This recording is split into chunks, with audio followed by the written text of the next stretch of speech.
Hi guys! Today we're gonna unbox the Apple AirPods Pro. Ayan. Actually, na-unbox ko na siya kanina dun sa kung saan ko siya binili. Just to test if it is working. Kasi I just don't like yung trouble na pagdating ko sa bahay, itatry ko siya tapos hindi pala siya nag-work. So, kanina tinest ko siya. Chinek ko kung mag-work siya sa phone ko. Ang phone ko is iPhone 7. So, ito siya.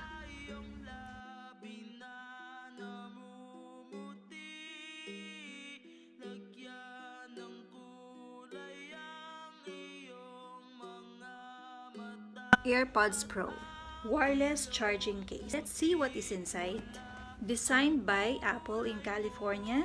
So, I guess ito yung mga instructions kung paano siya gamitin. And, here it is. Open natin. So, may charge siya. Nung inopen ko siya kanina, nasa 70% yung charge niya. Trinay ko dun sa phone ko. Para malaman mo kung saang tenga mo siya gagamitin, meron nakalagay dyan, R for right ear, and then letter L for left ear.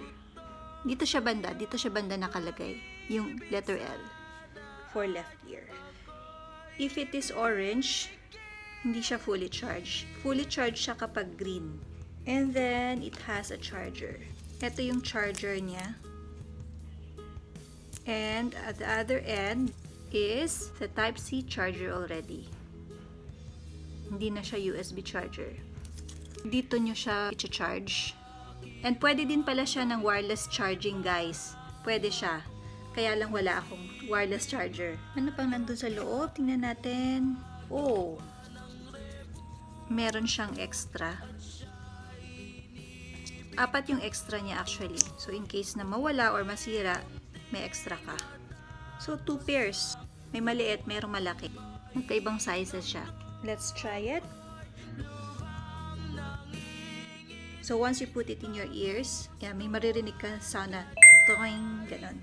Compared to the AirPod 1, meron siyang noise reduction. Maybe because of the rubber.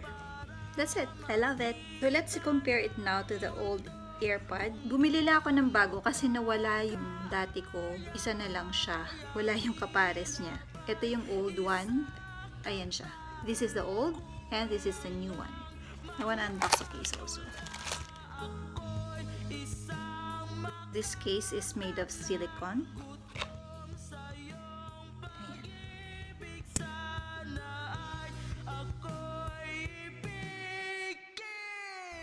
Ilagay ko siya.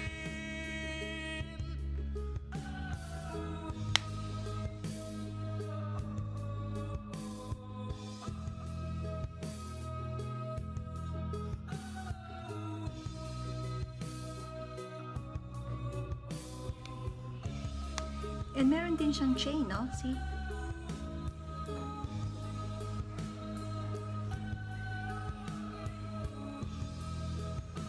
That's it.